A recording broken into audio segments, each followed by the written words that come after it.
For many people, there comes a place of surrender where you're trying to fix and overpower the overeating or try to control it, where you reach that point where you recognize this isn't working.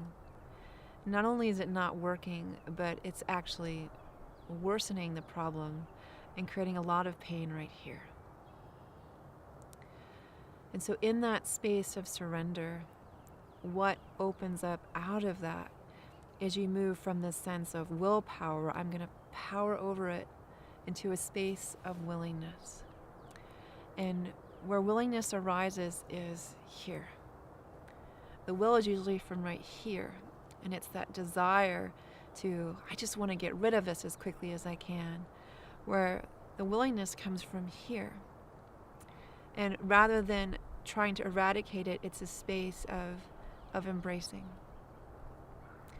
So as you open yourself to the healing journey, because that's what it involves, is willingness is saying, I am willing to grow, I'm willing to be transformed, and I'm willing to see things differently.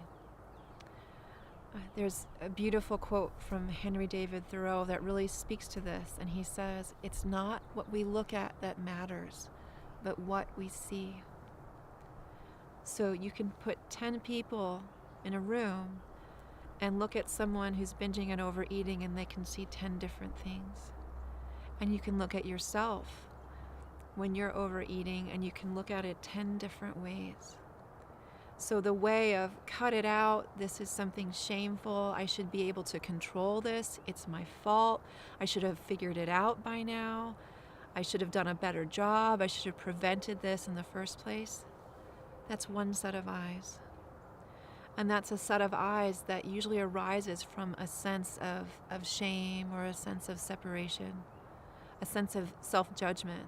I should have done better. I should have been in more control. Moving to a different set of eyes, from a set of eyes that is arising from a space of love. What that set of eyes says is, this overeating arises not from a place of shame or something hateful, but is actually a very, very tender expression. Underneath that urge to binge and underneath that urge to overeat is something that is truly crying out for love and acceptance.